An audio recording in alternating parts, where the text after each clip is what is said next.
Talk about front loading. $35 million on the top line for the Toronto Maple Leafs tonight. Matthews, Marner, and Nylander as we welcome in Frankie Corrado here on Power Plays. Frank, is this a move by Craig Berube to get his captain, the 69-goal man, Auston Matthews, going? No, this is not a move to get Auston Matthews going. Auston Matthews gets going on his own. And as time goes on and he feels healthier and more comfortable, we're not going to have a conversation of does he need Nylander, does he need Marner. 34 is a self-starter, and as time goes on, we will see that. But this is something that Craig Berube has done. He wants to see what it looks like. This is not some kind of move that signifies we need to get Auston Matthews going by putting him with Nylander and Marner. He could just as easily get going with Matthew Knies on that line, but this is something that you want to see what it looks like if you're the head coach, so why not give it a shot on a game in December? The $35 million line, one option. I prefer the Wham line, William, Austin, Mitch. You can go a number of different directions when it comes to Toronto's new #1 line. Let's talk about Linus Ullmark of the Ottawa Senators. As hot as any goaltender in the National Hockey League, has allowed just 5 goals in his last 5 starts combined. Is he the most important player on any Canadian team, Frank? He's not the most important player on any Canadian team, but he's the most important player on the Ottawa Senators. You can go down the list and talk about players that are important to their team. Quinn Hughes in Vancouver, Connor McDavid to the Edmonton Oilers, Hellebuck to the Jets, and into Toronto Maple Leafs, Joseph Woll right now is pretty important with Anthony Stolarz on the shelf. But what Linus Ullmark means to the Ottawa Senators is this. They have not had that kind of goaltending. That group is not familiar with this kind of goaltending where he keeps them in games, maybe steals them a game, and makes saves that buy their best players time to get going and ultimately win games. Now the Ottawa Senators sit in a playoff spot. A lot of that has to do with the stellar play of Linus Ullmark, a big reason why they're there. One team outside of the playoff picture at the moment is the New York Rangers. This is a team in free fall. Mika Zibanejad, one of their best players historically, has not been playing well at all. Is it fair to point the finger at him for the Rangers' struggles, at least in part? In part, for sure. Is it just Zibanejad? No, it's a combination of things. It's been noisy around that team. That's distracting for that group. But if you've watched Zibanejad play, you see a guy who you think is one of the, top line centers in the NHL. Maybe not the tier 1 top line center, but a very good one that should be able to handle all sorts of things. Now, defensively, hasn't gone well for him. There have been some moments where you say, is he a little too slow out there? And those are not things you want to be saying about your top line center on a team that is struggling. So yes, you can point the finger at Mika Zibanejad all you want, and there's plenty of blame there, but it's not just him. There's a lot of blame to go around for what's happening with the New York Rangers. Zibanejad is minus 17 on the season. That's something we see from you on the golf course during the summer, Frank. Let's talk about Nazem Kadri. How would you handicap the odds of him being moved at some point this season? Listen, everything has to be on the table if you're the Calgary Flames, because they're in that middle where you're not quite going to be good enough to make the playoffs, but you're not going to be down bad looking for a lottery pick, and that's okay. Like, we've seen teams be in that spot and retool on the fly. So if you saw what the Washington Capitals were able to do this summer, where they made some moves, and I know they made the playoffs last year, but a lot of people, myself included, would have told you that's not a team that necessarily deserved to make the playoffs. But when you see someone retool that quickly on the fly, I'm not sure how willing you'd be to move off a player like Nazem Kadri, because if you want to retool on the fly, you're going to need to have a guy like that, and not having him on your team doesn't allow you to have that retool situation. Frank, we have a minute left. One question remaining. You were in Montreal last night to see Patrik Laine rack up a hat trick, the third goal of which was beautiful, a top shelf snipe on Ukko-Pekka Luukkonen. I mean, when it comes to some of the best shots you've seen in person, where does Laine's rank?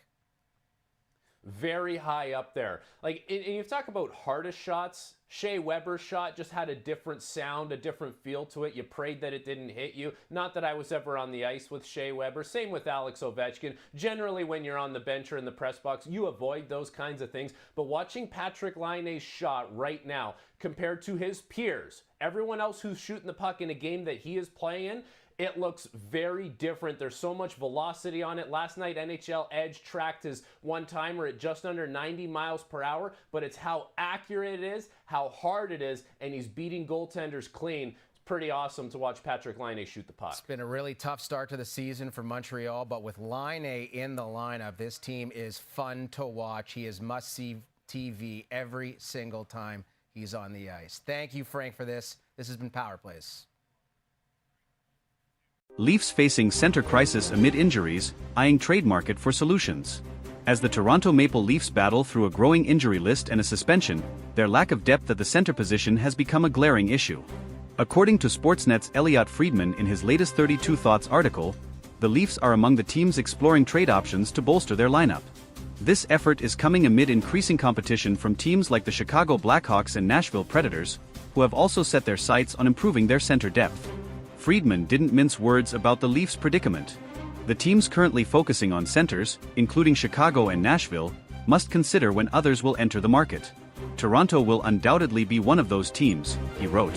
While the Blackhawks and Predators may have an edge in terms of cap space and assets, the Leafs remain a team to watch as the season progresses.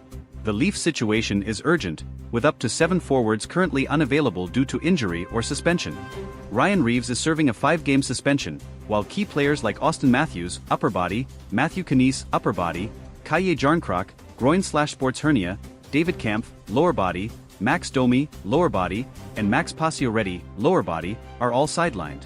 The team has even considered temporarily shifting Mitch Marner to the center position, highlighting the severity of their depth issues. This isn't just a short-term concern for the Leafs. Depth at center has been a persistent challenge for the team, and while stopgap solutions like Marner could help in the interim, the front office appears keen to explore longer-term fixes. For fans of the blue and white, this has been a recurring theme. The Leafs' center depth often becomes a problem at the worst possible times. James Myrtle of The Athletic recently added more fuel to the speculation, naming several potential trade targets who could help the Leafs address their issues. Among them is Ryan O'Reilly, a familiar name for Toronto fans. O'Reilly, who signed a 4-year, $18 million deal with Nashville in 2023, might be a trade candidate if the Predators' underwhelming start to the season, 6-11-3, 31st in the league, prompts a rebuild. However, his steep price tag and history with the Leafs, including rejecting a free agency offer less than 2 years ago, make this a complex and potentially unlikely move. Other names mentioned by Myrtle include former Leaf Nazem Kadri, currently with Calgary, as well as players like Michael Granlund, Nick Jugstad, Brock Nelson, Yanni Gourde, Trent Frederic, Radek Faksa, and Sean Kuraly. While some of these options seem more plausible than others, it's clear that general manager Brad Treliving will need to get creative to find the right piece without mortgaging the team's future. Cap space remains one of the biggest obstacles for the Leafs. Unlike teams like Chicago and Nashville, which have more flexibility and assets, Toronto is walking a financial tightrope. As Friedman noted, competition will intensify as cap-constrained teams strive to create room. For the Leafs, that could mean waiting for the market to develop further, a risky move given their current needs. The situation also highlights the Leafs' ongoing struggle to build a roster that can withstand the grueling nature of an NHL season. Injuries are an inevitability in hockey, but Toronto's current predicament underscores the importance of depth, a quality the team has struggled to consistently maintain. Looking back on recent years, the Leafs have often leaned heavily on their star players, particularly Matthews, Marner, and William Nylander. While these players have delivered in spades, the lack of reliable depth options has left the team vulnerable in critical moments. The current crisis at center is merely the latest example of this recurring issue. Some fans have called for more aggressive moves from Treliving, arguing that now is the time to strike while the team's core is in its prime. Others, however, are more cautious, pointing to the dangers of overpaying for short-term fixes. Striking the right balance will be key, especially as the Leafs aim to keep their championship window open. Despite the challenges, there's no denying that Toronto has the talent to be a contender, provided they can patch up their lineup. The ongoing rumors and speculation surrounding potential trades show that the Leafs are at least exploring every avenue to strengthen their roster. For fans of the blue and white, this moment feels like a pivotal point in the season. With a lineup ravaged by injuries and a tough schedule ahead, the Leafs must act decisively to avoid falling behind in the standings. The addition of a dependable center could be the difference between weathering the storm or watching another season slip away. Whether it's O'Reilly, Kadri, or another surprise name, one thing is certain: the Leafs are under pressure to deliver. And for a fan base as passionate and loyal as Toronto's, there's no room for excuses. The time to act is now, and Leafs Nation is watching closely. As the trade deadline approaches, the stakes couldn't be higher. Will Treliving pull off a move that solidifies the Leafs' status as a contender, or will the search for center depth become yet another chapter in the team's long history of what-ifs? Only time will tell, but one thing's for sure, it's never boring in Leafs land. As the Maple Leafs navigate this critical juncture, their fan base remains as vocal as ever. Toronto is a city that breathes hockey, and the pressure on Brad Treliving to make the right moves is immense. Every decision he makes, or doesn't make, will be scrutinized, from talk radio to social media, where Leafs Nation is already debating the merits of the various names being floated as potential trade targets. Among the louder debates is whether the team should prioritize a high-profile acquisition like Ryan O'Reilly or Nazem Kadri, or focus on a lower-cost, reliable center who can fill a supporting role without costing too many future assets. While O'Reilly's leadership and playoff experience make him an attractive option, his contract and recent history with the Leafs add layers of complexity to any potential reunion. Similarly, Kadri's gritty, two-way playstyle remains a fan favorite, but his cap hit and availability might render him an unrealistic target. Another factor complicating the Leafs situation is their tight salary cap.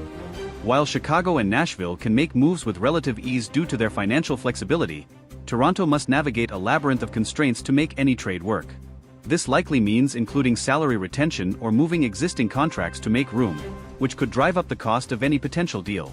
The question then becomes, how much are the Leafs willing to sacrifice to address their immediate needs?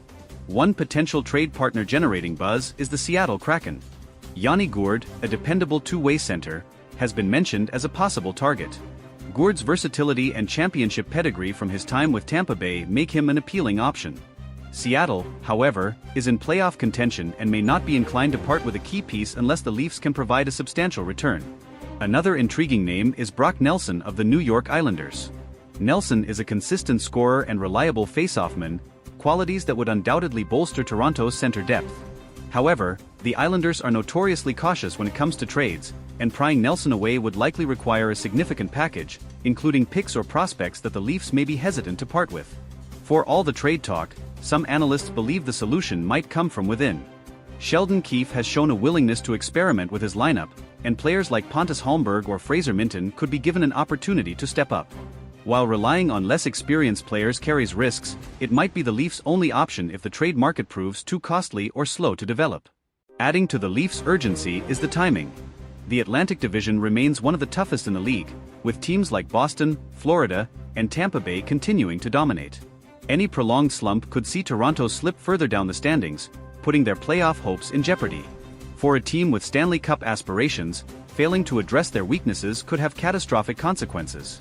Brad Treliving's history as a general manager suggests he's not afraid to make bold moves. His time with the Calgary Flames was marked by blockbuster trades, including the acquisition of Jonathan Huberdeau and Mackenzie Weegar in the Matthew Tkachuk deal.